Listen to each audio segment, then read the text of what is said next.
Hey friends, Happy New Year. I want to share this story from my book, In Borrowed Shoes, as we begin 2023. I thought this was a good one, and it's called They Can't Say Yes If You Don't Ask. So just take a moment in your day to sit back and listen to this. This is a good precipice for this year, okay? Here we go. We're sitting on metal chairs in the Peruvian Restaurant in downtown Oakland. Both of us are starving. My friend has just worked out, and it's been hours since I've eaten any protein. One glance at the menu, and I see what I want: a 16-ounce Angus steak with potatoes. Most people assume I'm a vegetarian since I've been a yoga teacher for decades, but this body needs meat. I thrive on meat. When I'm famished, I feel like a hungry lion prowling the savannah. I look at my friend, whom I've known for 30 years, and blurt out, "I want the steak."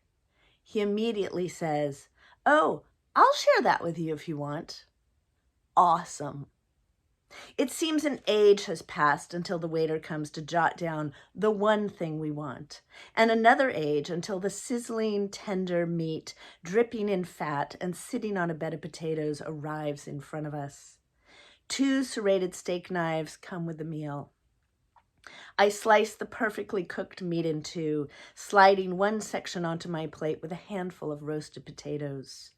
Talking ceases. We are both cutting and chewing, chewing and cutting. It's a fatty cut, grisly. The flavor is oh so good. As we slice and cut, chew and savor, we both find a lot of gristle and fat. "Keep the fat. I'll give it to my girl," says my friend, speaking of his adorable young pit bull mix who's waiting for us in the truck. Absolutely. I get it. I have 2 dogs at home who get to lick the plates after every meal. After we devour our food, we both look down and see that a third of the steak was fat and gristle. "I'm going to talk to them about the steak," says my friend. "That's a lot of fat. Maybe they'll take something off the bill." "Really?" I ask. "What are you going to say?" "Just that it seems like this steak has a lot of fat, and I'll ask if they can reduce the price." "Really?" I say again.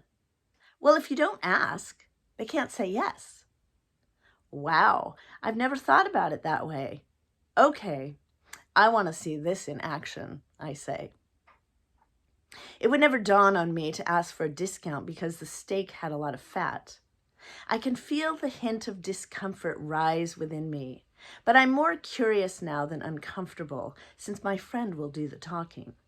I want to see what happens. He calls the waiter over. In a calm, somewhat matter-of-fact tone says, "We noticed the steak had a lot of fat and gristle, almost a third of the steak. I wonder if you might reduce our bill." It is clear no one has ever asked him this question. "Let me talk to my manager," he counters. A gentle Peruvian man dressed in a suit comes to our table to take up the request, and my friend walks him through the details. Again, I feel the discomfort arise within me, a hint of shame and embarrassment. The man scoops up the bill at our table, walks away, and talks to someone else. When he returns, he says, "We're not going to charge you for this. If you can just leave a nice tip for the server, that would be great. And next time, please let us know sooner if this happens so we can bring you a different steak." I am flabbergasted. Seriously? We just ate a delicious steak. We're taking the fat home in a box to the dog, and because we asked a simple question, we're getting lunch on the house. I look at my friend with a glimmer in my eye. My smile betrays the laugh in my belly that he knows well. His eyes smile back. He is magical. Always has been. If you don't ask, they can't say yes. He grins. Happy New Year.